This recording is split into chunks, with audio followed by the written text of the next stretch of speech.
অনুরাগ,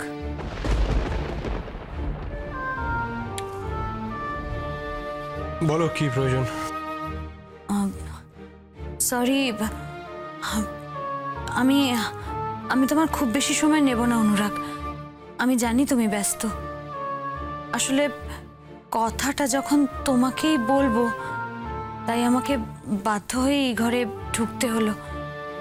আমি জানি তোমার ঘরে আমার ঢোকার পারমিশন নেই, কিন্তু কি করব বলো? আমার ঘরে তোমাকে ডাকলে তুমি তো আসতে না।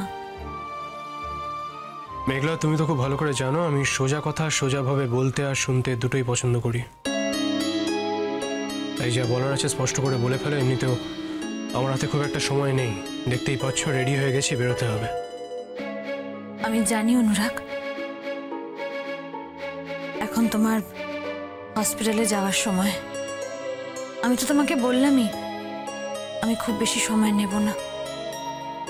আসলে আমি ভাবছিলাম যে তোমাকে এখন বিরক্ত করাটা ঠিক হবে কিনা, কিন্তু তুমি তো এখন তাড়াতাড়ি খুব একটা বাড়ি ফেরো না। মানে হসপিটাল থেকে ফিরতে তোমার অনেক রাত হয়ে যায়। তাই আমাকে এখনই বলতে হচ্ছে। অত রাতে তোমাকে বলবো কি বলবো না। বেশ, একদিক দিয়ে ভালোই হয়েছে তুমি এ ঘরে এসছো। আমারও তোমাকে একটা কথা বলার ছিল। আমাকে? তুমি কি কথা বলবে? ভেবেছিলাম কথাটা বলবো না, ইগনোর করে যাব, কিন্তু তুমি যখন নিজের কথা বলতে এ ঘরে এসেই গেছো তখন।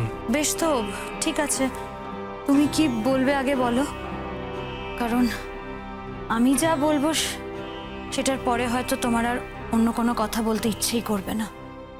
তুমিই বলো।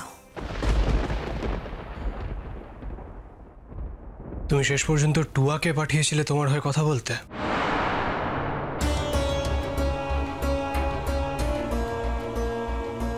টুয়া তাই বললো বুঝি? তুমি আমাকে এতটাই বোকা মনে করো মেঘলা? তুমি সত্যি মনে করো যে আমার এইটুকু বোঝার বুদ্ধি নেই? না না,